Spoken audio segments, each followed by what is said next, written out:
Okay, so introduce us to your friend here. So this is my guy, the infamous Stone Paxton, man. I call him Stony, but don't call him that.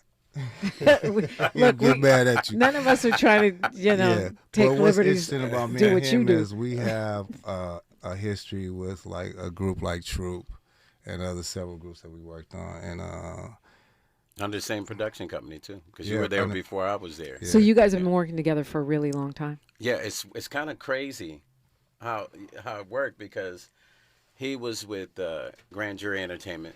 He started with them, and then so we were around each other all this time. It's just the whole story is just nuts. Mm-hmm. He leaves, he's at Teddy's, and then I am there after that as a producer. So it's just kind of crazy. And then we worked with Teddy, all the same people in the same pyramid, only to reconnect in the future. So it's just kind of amazing how it worked.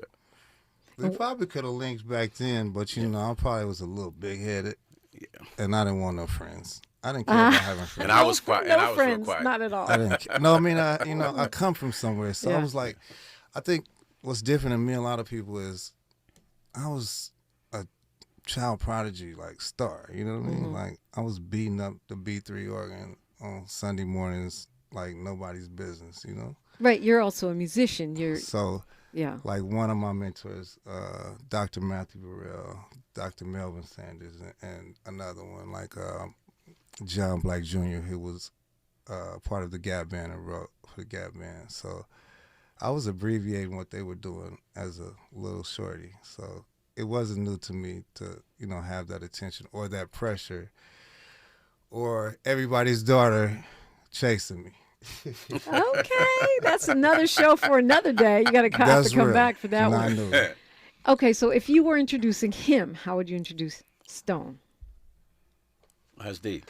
Ooh, he's a lot like me. Yeah. Might be better, might be worse, depending on what day you deal with him. That's true. But he's a lot like me. This dude's a workaholic. You can't outwork him. You're not going to outthink him. He's dope in business. He's a sharp mind. One of the things that I had to pride myself on was, if I'm really good at music, then I need to be good at business. That's where a lot of us fall down. Yeah. And how would you introduce Meech? I would have to say highest level of humility. Wow. But don't push him. Very, very intelligent, underestimated, and very generous and kind. And that's a fact. Nothing wrong with being underrated, right? It's funny. I'd rather, what they say, what's the saying? Over-deliver, Yeah. I try to do Under that. promise, over deliver.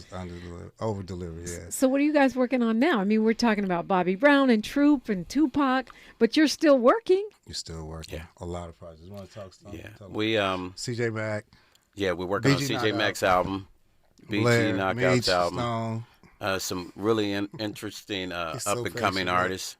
We're in the process of putting together a female all Asian group. So we want our version of K-pop here in the U.S. because that sound started in the U.S. R&B.